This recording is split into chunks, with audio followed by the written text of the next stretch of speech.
আজকের এই দৃশ্যটি শুধু একটি কবরস্থান পরিষ্কারের গল্প নয়, এটি একটি সমাজের ঐক্য, দায়িত্ববোধ এবং পরকালের কথা স্মরণ করার এক অনন্য উদাহরণ।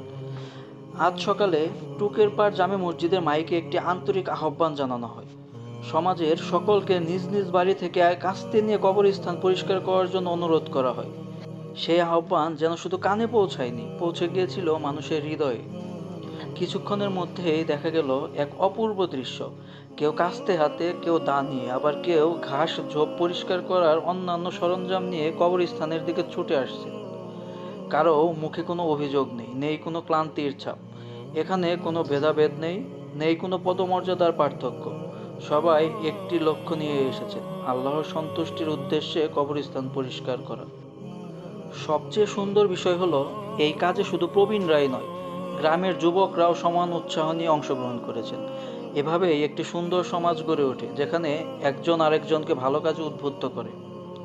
যে হাতগুলো প্রতিদিন সংসারের কাজ করে, জীবিকার জন্য পরিশ্রম করে, আজ সেই হাতগুলোই আগাছা কাটছে, ঝোপঝাড় পরিষ্কার করছে, কবরের চারপাশ পরিচ্ছন্ন করছে। কেউ ঘাস কাটছে, কেউ শুকনো ডাল সরাচ্ছে, কেউ আবার অন্যদের উৎসাহ দিচ্ছে। মনে হচ্ছিল পুরো সমাজ যেন একটি পরিবারের মতো একসঙ্গে কাজ করছে। এই কবরগুলোর নিচে শুয়ে আছেন আমাদেরই প্রিয় মানুষগুলো। হয়তো এখানে ঘুমিয়ে আছেন আমাদের বাবা মা, দাদা দাদি, নানা নানি, ভাই বোন কিংবা কোনো প্রিয় বন্ধু। একসময় যারা এই সমাজে হেঁটেছেন, আমাদের সঙ্গে কথা বলেছেন, হাসি ভাগ করে নিয়েছেন, আজ তারা নীরবে অপেক্ষা করছেন আমাদের দোয়ার।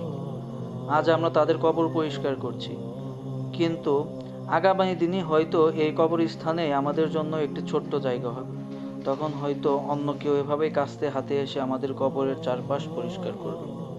এই পৃথিবীতে কেউ চিরস্থায়ী নয়, স্থায়ী শুধু আমাদের আমল, আমাদের ভালো কাজ।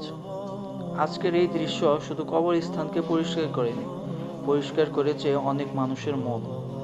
আমাদের মনে করিয়ে দিয়েছে ঐক্য কত সুন্দর, সমাজের প্রতি দায়িত্ব কত মূল্যবান, আর মৃত্যুর কথা স্মরণ করা একজন মুমিনের জন্য কত বড় শিক্ষা। টুকের পাড় জামে মসজিদ কর্তৃপক্ষকে আন্তরিক ধন্যবাদ এমন একটি সুন্দর উদ্যোগ গ্রহণ করার জন্য।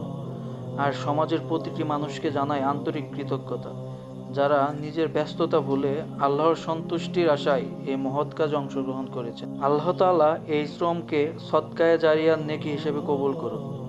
আর আমাদের সবাইকে এমনভাবে জীবন পরিচালনা করার তৌফিক দিন, যেন একদিন আমরাও একটি সুন্দর পরিণতি নিয়ে তার কাছে ফিরে যেতে পারি। আমিন।